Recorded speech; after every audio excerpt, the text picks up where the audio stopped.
नमस्कार सर्व विद्यार्थी मित्र हो. बी ए भाग 3च्या मराठी पेपर क्रमांक 13 6व्या सत्रातला जो आहे त्याच्यावरती आपण चर्चा करतो आहे. यापूर्वीच्या म्हणजे आत्ता या अगोदरच्याच तासाला आपण मराठी भाषा आणि भाषा विज्ञान याच्यामधल्या ध्वनी परिवर्तनावरती चर्चा एकंदरीत केलेली आहे. आता हा गुरुवारचा आजचा पुढचा तास जरी 16 नंबरचा असला तरी मी ह्या पेपरलाच थोडासा कंटिन्यू करतो आहे आणि नंतर आपल्या ॲडजस्टप्रमाणे आपण ते सगळं करूया. तर मित्र हो, या भाषा विज्ञान मराठी भाषा या पेपरमध्ये तुम्हाला ध्वनी परिवर्तन आपण समजून द्यायला लागलेलो आहे. आता भाषेची गरज म्हणून किंवा मानवी जीवनातली एक गरज म्हणून भाषेमध्ये सातत्यानं बदल होत जातो. कारण बदल ही सातत्यानं काळानुरूप चालणारी प्रक्रिया आहे आणि बदल किंवा काळानुसार होणारा कुठल्याही गोष्टीतला बदल हा एक नैसर्गिक बदल आहे. तसा भाषेमध्ये सुद्धा कालांतरानं जो बदल होत जातो आणि मग भाषेमध्ये बदल होतो, परिवर्तन होतं, म्हणूनच भाषेचा विकास होतो.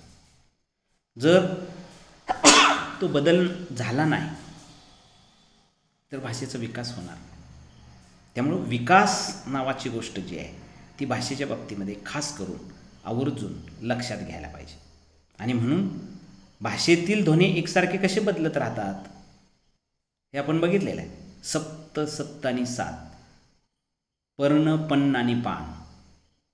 बघा हे म्हणजे सुरुवातीला संस्कृतमधला जो शब्द होता नंतर तो प्राकृतमध्ये कसा झाला, प्राकृत भाषेला नाव ज्यावेळेला आलं, नंतर मराठी भाषा ज्या वेळेला सुरू झाली त्यावेळेला त्याच्यात तो उच्चार कसा झाला, म्हणजे हा बदल अपेक्षित आहे.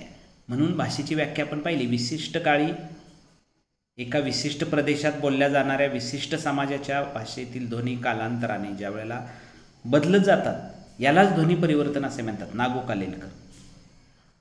आणि मग भाषेच्या बाबतीमध्ये त्याचं स्वरूप आणि व्याख्या इथंपर्यंत आपण आता काही वेळापूर्वी चर्चा केली. आत्ता आपण भाषेचे विशेष बघायचे, तेही मी तुम्हाला सांगितले. काय पहिला विशेष भाषेचा जो आहे, भाषामधला म्हणजे भाषेचा म्हणण्यापेक्षा ध्वनी परिवर्तनाचा विशेष काय तर ते निरपवाद असते. ध्वनी परिवर्तनाचा हा पहिला टप्पा आहे. काय एका विशिष्ट परिस्थितीत असलेला वर्ण एका भाषेत एका विशिष्ट देशकाल मर्यादेत विशिष्ट प्रकारेच बदलत जातो, निरपवादपणे बदलत जातो. म्हणजे पचा संस्कृतमधल्या जे आपण पर्ण जे म्हणतो पचा मराठीत व होतो. उदाहरणार्थ दीपक, दिवा. हा महत्वाचा. कसा होतो तर मराठीत व होतो, तो पचा व होतो. म्हणजे दीपक, दीपक असा शब्द आहे, दिव्याला म्हणतो आपण, पण तो दीपक हाच नव्हे. तर नंतर तो दिवा असा झाला, विशिष्ट काळ विशिष्ट, म्हणजे पचा व झाला, म्हणजे निरपवाद आहे, अपवादात्मक आहे, निरपवाद. काही त्याच्यातनं तेवढा म्हणजे आपण म्हणतो त्याला तेच का म्हणायला लागले, त्यावेळेला ते असं म्हणत होते, यावेळेला आता असं का म्हणतात, तर तो त्याचा झालेला बदल असतो. लक्षात आलं. आणि आता ध्वनी परिवर्तन जे आहे ते अमर्याद असते. म्हणजे काय ते सातत्यानं होतं म्हणून त्याला अमर्याद म्हटलेलं आहे. त्याच्यात खंड पडत नाही. एखादी गोष्ट जसं वाढत वयात बदल होत नाही, थांबत नाही, ते वय थांबत नाही. वय थांबताना त्याच्या शरीरात होणारा बदल सातत्यानं रोज होत राहतो. म्हणजे शब्दातील कोणताही घटक जो आहे तो स्थिर स्थायी नसतो. मातीचा कणसुद्धा एक कणापासून 2 कण 3 कण वेगवेगळे एकत्रित होऊन लगेच दगड तयार होईल. काही दिवसानंतर ते एक एक कण निघून जाऊन पुन्हा छोटा होईल. म्हणजे ते बदल होत जातो. त्यामुळं मूळ स्वरूप व प्रवाही स्वरूप यात कोणतेही साम्य एखाद्या वेळेस राहत नाही. आणि भाषेचे हे उत्क्रांती तत्व आहे, नाहीतर भाषा स्थिर होईल. हा महत्त्वाचा भाग, स्थिर होईल. पण भाषा स्थिर नाही आहे, ते अमर्यादित आहे. अमर्यादित ध्वनी परिवर्तन आहे, सातत्यानं होत राहतं, त्याला खंड नाही आहे. त्याच्यात कुठलाही स्थिरस्थायी नसतं.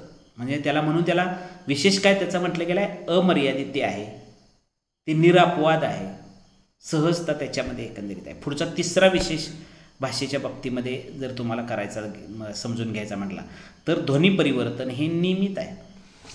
नियमित, कधी नाही, खंड नाही त्याला. म्हणजे जसं अमर्यादित आहे त्याच्यातलाच तो भाग आहे. काय नियमित.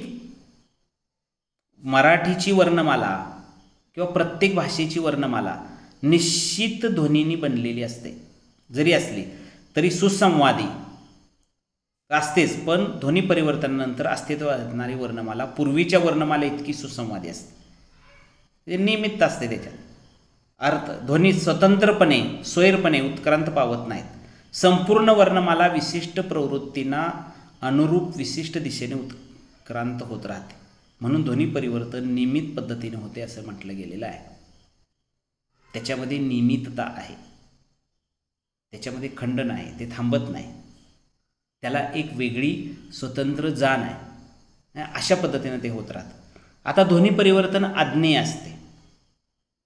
म्हणजे एका विशिष्ट प्रकारे उच्चारला जाणारा ध्वनी मूळ कोणत्या ध्वनीपासून आला एवढेच ध्वनी परिवर्तनाच्या नियमाने शोधायचे असते.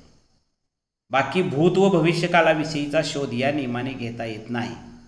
उदाहरणार्थ दीपकचा दिवा हा बदल आपल्याला दिसतो, मग त्या पचा वच का झाला हे सांगतायत. तर त्याला ते भाषेच्या बाबतीमध्ये स्वरूप बघताना आपण ते बघितलेलं आहे. काय का झाला तर त्याला ते असं म्हटलं गेलेलं आहे की भाषेचा वैशिष्ट्य सांगताना असं म्हटलं गेलं आहे की ते काय म्हणतो आपण त्याला विशेष त्याचा सांगताना त्याच्यात अचानकपणे नव्हे की त्याच्यात ती सहजता, त्याच्या सहजता ती झालेली नियमित होणारा तो एकंदरीत बदल आहे. आणि म्हणून पचा उच्चार होईल असं नाही. त्यामुळे पुन्हा पुन्हा प्रकारचे ध्वनी परिवर्तन होण्याची प्रवृत्ती भाषेत दिसत नाही, ती ज्ञात होत नाही, अनुमान करता येत नाही. लक्षात आलं.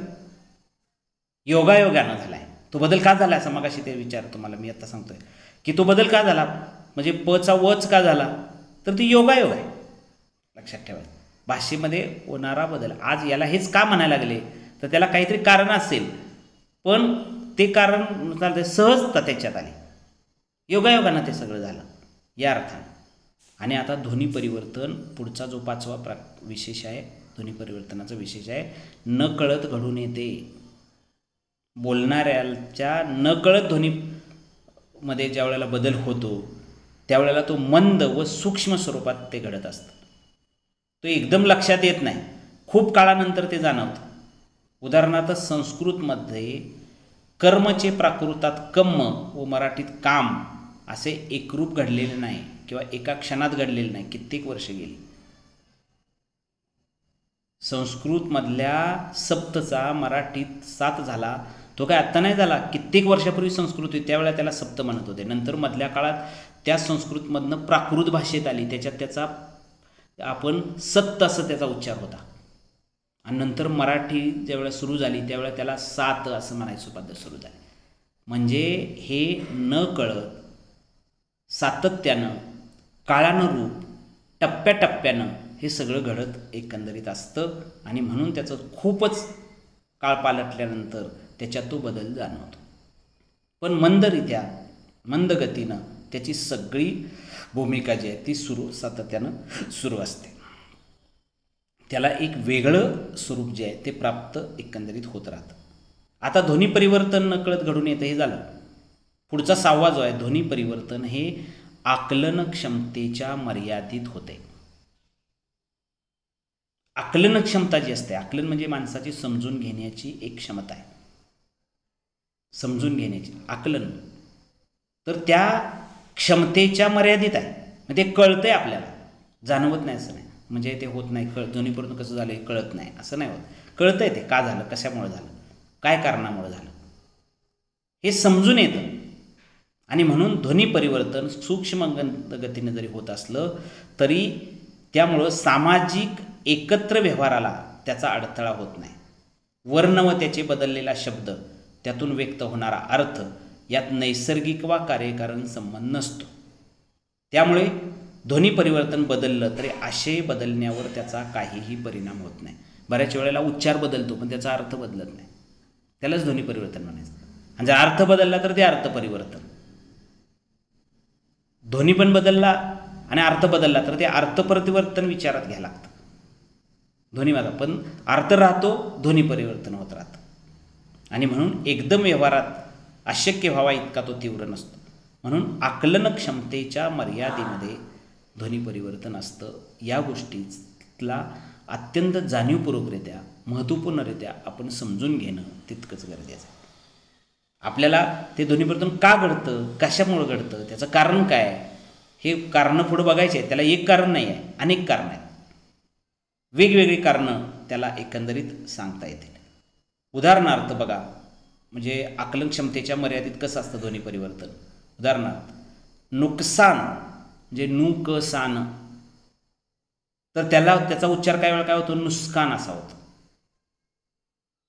म्हणजे काही माणसं नुकसान असं म्हणतात. काय नुकसान झालं, अशुद्ध गावातले ग्रामातले म्हणजे गावातले अशुद्ध म्हणायचं नाही त्याला, तिथं शब्द जो त्याचा अपभ्रंश झाला आणि त्याचा बोलतानाच ते नुकसान आहे, आमचं नुकसान झालं. पण ते नुकसान नाही, त्याचा मुळात नुकसान आहे. तिथं कचा स झाला, लक्षात आलं, आणि पुढच्या कचा स झाला. बघा, नुकसान आणि नुकसान. फक्त एक झालंय की क पुढं गेलंय, त्याला काना बसलाय, आणि पुढं असणारा स जे होतं ते नंतर अगोदर आलं, ते स झालं, तर पुढं क गेलं आणि त्याला काना झाला. म्हणजे पुढचा सा जे होतं त्याच्यातला स झाला इकडं, आणि पुढं क जे होतं ते पुढं जाऊन का झालं. पुन्हा असं बरेच वेळेला आहे. फाटक, त्याचा आपण काय वेळेला फाकट असा उच्चार करतो. कित्येक वेळेला हा बदल आहे, ध्वनीत होणारा हा बदल आहे. आकलन क्षमतेच्या मर्यादित आहे, कळतंय आपल्याला, ते जाणवत आहे. म्हणजे ही गोष्ट जी आहे ती अत्यंत जाणीवपूर्वकरित्या विचारात घेणं गरजेचं आहे. पुढचा 7वा विशेष अत्यंत महत्त्वाचा आहे. ध्वनी परिवर्तन प्रवाही असते. काय, ध्वनी परिवर्तन बदल होतो, टप्प्याटप्प्यानं हा बदल होतो. एकसारखा काळानुरूप त्याच्यात बदल होत नसला तरी त्याला सातत्यानं तो होत राहतो. म्हणजे त्याची गती मात्र सातत्यानं सुरू असते. प्रत्येक काळात ध्वनी परिवर्तन निश्चित स्वरूपात बदल होत जातो आणि ते बदलतात, सांगितलंय तुम्हाला, बदलतात. आणि म्हणून ते प्रवाही आहे, नकळत घडून येते, आकलन क्षमतेच्या मर्यादित असते, सातत्यानं आज्ञेय असते, नियमित घडते. नियमित घडते म्हणजेच काय, प्रवाही. जी गोष्ट नियमित सातत्यानं चालू असते त्याला आपण असंही म्हणू शकतो की काय, प्रवाही आहे. म्हणजे नियमित विहिरीत येणारं पाणी जर येत असेल तर आपण त्याला म्हणतो हे उमाळा आहे तो, आणि ते नियमित पाणी येत आहे, याचा अर्थ ते प्रवाह आहे त्याचा. म्हणजे अत्यंत महत्त्वपूर्णरित्या या गोष्टीचा विचार करणं तितकंच गरजेचं आहे. आणि म्हणून भाषा ही मानवी जीवनाला अत्यंत गरजेची गोष्ट ज्यावेळेला असते, ज्यावेळेला तिला आपण समजून घेतो, त्यावेळेला त्याच्यामधल्या या ध्वनीत होणारा बदल, ध्वनीत होणारी बदलाची सातत्यानं चालणारी प्रक्रिया, आणि ध्वनी परिवर्तन म्हणजे उच्चार परिवर्तन. ध्वनी म्हणजेच उच्चार, आणि त्याच्यामध्ये होणारा हा सगळा जाणीवपूर्वक बदल जो आहे तो कसा होतो, कोणत्या अंगानं, कोणत्या कारणाने, कशा पद्धतीनं, कोणत्या तत्वानुसार म्हणण्यापेक्षा कशा एक जाणीवेनं ते सगळं होतं, याचा अचूक वेध जो आहे तो आपण एकंदरीत घेतलेला आहे. आत्तापर्यंत आपण ध्वनी परिवर्तन म्हणजे काय, त्याची थोडीशी प्रस्तावना, ध्वनी परिवर्तनाची व्याख्या आणि ध्वनी परिवर्तनाचे विशेष पाहिलेले आहेत. आणि हे पाहताना आता 2 मुद्दे पुढे राहिलेले आहेत, ध्वनी परिवर्तनाची कारणं आणि ध्वनी परिवर्तनाचे प्रकार. कारण मोठ्या प्रश्नासाठी हे सगळ्यात महत्त्वाचं. ध्वनी परिवर्तन म्हणजे काय सांगून कारणांचा आढावा घ्या, विशेष नाही विचारले तरी. मग कारणं एक नाही आहेत, जवळजवळ 15-16 कारणं आहेत ध्वनी परिवर्तन व्हायला. प्रकार पण 10-11 आहेत. ध्वनी परिवर्तनाचे स्वरूप सांगून कारणं सांगा असा प्रश्न येऊ शकतो, किंवा ध्वनी परिवर्तनाचे स्वरूप स्पष्ट करून ध्वनी परिवर्तनाचे प्रकार स्पष्ट करा. प्रकार वेगळे, कारणं वेगळी. तर आता ध्वनी परिवर्तनाची कारणं आपण शोधूया. प्रत्येक कारण सोपं आहे बघा. त्या प्रत्येक कारण आहे, त्या कारण आणि त्याचं विश्लेषण. त्याच्यात सगळ्यात पहिलं महत्त्वाचं जे आहे ते आळस. ध्वनी परिवर्तन व्हायला मानवी जीवनामध्ये किंवा उच्चार करणारा जो माणूस आहे त्याचा आळस हा महत्त्वाचा ठरतो. कारण आळस हा माणसाचा स्वयंसिद्ध एक भाग आहे, दुर्गुण आहे तो. शक्य तितक्या परिश्रमामध्ये जास्तीत जास्त कार्य करण्याचा माणूस जेव्हा प्रयत्न करायला लागतो त्यावेळेला तिथं आळस ठरतो. म्हणजे जेवढा वेळ एखाद्या शब्दाला उच्चारायला लागणार आहे, आपल्या आळसामुळं तेवढा वेळ न देता आपण आणखी कमी वेळात जर त्याचा उच्चार करायला प्रयत्न करायला लागलो तर नक्की ध्वनी परिवर्तन होणार. उदाहरणार्थ खुरपे असा शब्द आहे. आपण आळस केला, खुरपे असं म्हणायला तर खुरपे म्हणजे त्याला जोर दिला, आघात दिला, आळस करतो. अनेक उदाहरणं आहेत. लघुरूप पण आपण करतो ती काय आळसाची उदाहरणं आहेत. कॉलेजमध्ये राष्ट्रीय सेवा योजना असते तर आपण त्याला NSS म्हणतो. NSS म्हणजे काय? मराठीत राष्ट्रीय सेवा योजना, रा सेवा. बाहेर नाही कळणार पण इथं कळेल. बाहेर काय असेल तर बघा, life insurance corporation of India, इंग्रजीमध्ये आपण आयुर्विमा महामंडळाला म्हणतो. भारतीय आयुर्विमा महामंडळ असं त्याचं मराठीत आहे. पण आपण लाईफ इन्शुरन्स कॉर्पोरेशन ऑफ इंडियाला काय म्हणतो? LIC. LIC म्हणजे कळत, लॉंग फॉर्म. MPSCच्या मुलांना ते विचारलं जातं. तर इथं काय आहे तो? तर life insurance corporation of India असं म्हणायला केलेला आळस म्हणून LIC हा उच्चारात झालेला बदल आहे. लक्षात आलं? कृष्णाची कितीतरी रूपाशी आहेत बघा. किसन, कान्हा ही रूपं याच आळसाच्या प्रवृत्तीतून झालेली आहेत. कृष्णा का म्हणायचं त्यावेळी किसना म्हटलं किंवा किसन. काय झालं? उच्चार बदलला ना. कृष्णाचं किसन झालं, कुणीतरी कान्हाच असं म्हटलं. ही गोष्ट जी आहे ती विचार घ्या.